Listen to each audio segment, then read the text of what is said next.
দর্শক, আপনারা আইসেন বুয়া টিভির সাথে। আমি আছি রিপোর্টার মিরাজ বুহা। আজকে আমি এমন একটা মানুষের ইন্টারভিউ নেব যে তার কোনো মান সম্মান নাই, সে অনেক ছেঁচড়া, তার কাজই হচ্ছে মানুষের পিছনে লাগা। আর হচ্ছে এই যে তার বাড়িটা দেখতেছেন না, তার কিন্তু অনেক টাকা পয়সা আছে, কিন্তু সে থাকে ভাঙ্গাবাড়িতে। চলেন আজকে তার ইন্টারভিউ নেওয়া যাক। গরে থাকে না, ওই যে দেখছি আর যাই মানে অনেক বসা লাগে। এই বাংলা চূড়া বাড়িতে আবার চেয়ারও আছে।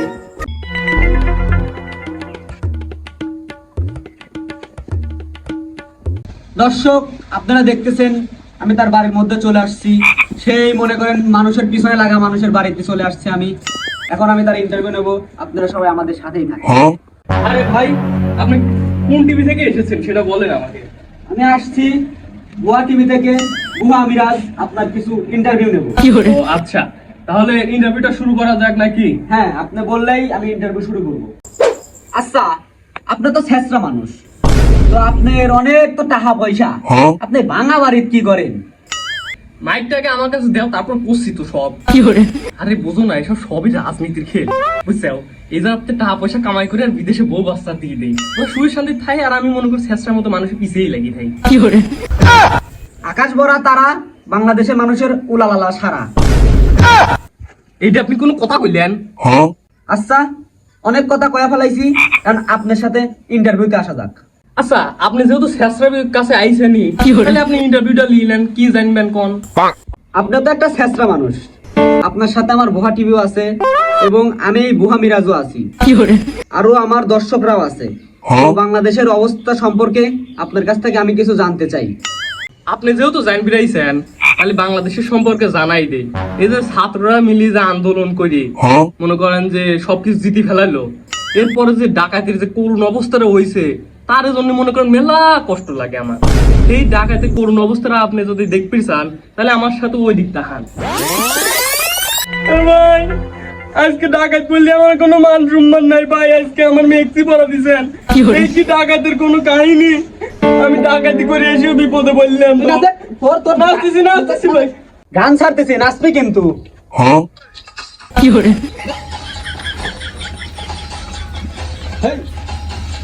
ভালো হলে নাচো।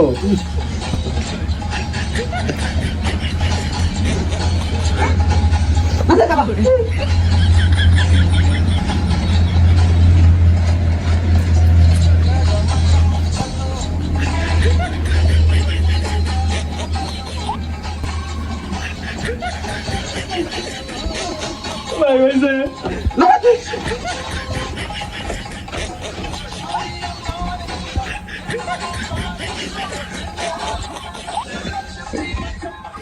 কি করে?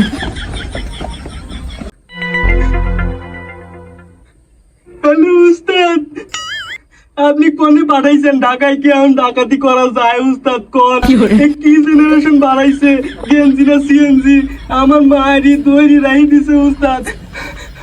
আমার কত বই করছে উস্তাদ, আমার জামা কাপড় সব ফেলা দিছে সিঁড়ি। আমি তো ভিড়ের ভিতরে একটা কোট দিছি, একটা ফোন, সেই ফোন দিয়ে আপনি ফোন দিছি উস্তাদ। আমি সেই রাত 4টার সময় বাড়ির ভিতরে ঢুকছিলাম, বোঝেন নাই এমন কিছু দিন, সেই রাত্রে দেখি একটা সাওয়াল পিসি, সাওয়াল গেম খেলতেছে, এনিমি এনিমি মার মার মার। উস্তাদ, এনিমিটা কি আসলে আমি তো আগে শুনি নেই, আমি খালি শুনছি যে মোবাইল কোড দেওয়া লাগে কিরম। এই কি আপনি দেখাইলেন? ঢাকার তো মেলা করুণ অবস্থা। এই কেটা কথা কইলে তুমি? এটা তো কিছু হইল, আরো মেলা কিছু আছে, পুলিশও আছে, দেখবে নাকি তুমি? তাহলে চলেন ঢাকা যায় দেখি পুলিশের কি অবস্থা। চলো দেখে আসি ওদিক তাহলে। যাই, আমি তো পুলিশ, আমার আবার কিটা কি কবি। তাই ঢাকার আন্দোলনটা দেখেই আসি। তুই সেই পুলিশ না যে আমাদের বিপক্ষে ছিলি? ভাই, আমি তো সেই পুলিশই ভাই। তাহলে তোর কি পানিশমেন্ট দেওয়া যায়? তুই গান গা, গান গা তাড়াতাড়ি। ভাই, গান গাওয়া লাগবে ভাই। গান গা। কি করে?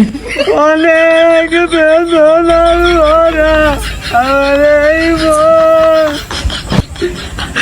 আমি ছাড়া আর কেউ নাই। কি করে? ভাই, আমি তো আর পারি না ভাই গান। গান হচ্ছে না মজাদার গান গান কবি লাস্ট কি আচ্ছা ভাই আচ্ছা এই লুঙ্গিটা কি করে?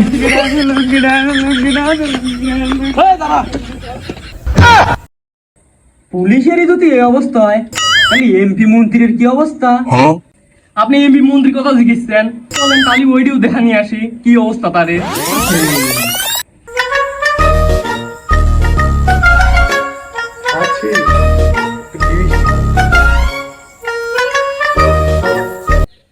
এই জনগণের জন্য যে মেট্রো রেল বানাইছি এটা কে চলবে? জনগণই তো চলবে। সে আমাকে কোঠানি আন্দোলনের সময় বলল আমাদের এই দাবি মানতে হবে, প্রথমে মানি নাই, তারপর তো সব দাবি মানছি। তাহলে ছাত্ররা এরকম করে কথা বলে কেন? এই কত কিছু উন্নয়ন করছি, এখানে আমি না থাকলে কে এত উন্নয়ন করতো? কি করে? তারপরেও ছাত্ররা আমাকে পদত্যাগ করার জন্য বাধ্যতামূলক করলো কেন? ছাত্রদের কোনো দয়া মায়া নাই? এই জনগণ, তোমরা কি আমাদের সাথে আছো? এই মাঠে আমরাই আছি, আমরাই থাকবো। এখানে মাঠও আমাদের, লেফারিও আমাদের, কি বলে? বাসি বুসি যা দেবে আমাদের পক্ষেই দেবে। এই যে ছাত্ররা আন্দোলন করতেছে, ঠিক মেনে নেওয়া যায়? বলো, তোমরাই বলো। আপা বলছে, হ্যালো আপা। হ্যালো ওবায়দুল কাদের, আমি তো সব শেষ। ছাত্ররা মিলে আমার গদি আউট করে দিছে, আমি তো পলাচ্ছি। কি বলে? না না না, তোমরা কিভাবে পলাবে আমি তো জানি না। আমার প্লেনের টিকিট কাটা ছিল, সেটা ক্যান্সেল করে দিছে, আমি হেলিকপ্টার নিয়ে পলাচ্ছি। আমি কিছু জানি না, আমি বাই বাই চলে গেলাম। এটা কোনো কথা বলেন আপা আপনি? আমি তো সর্বশান্ত হয়ে গেলাম আপা। কি বলে? আমিও দেশ থেকে বলাচ্ছি, ভাগ্য জনগণের দেশে আমরা থাকবো।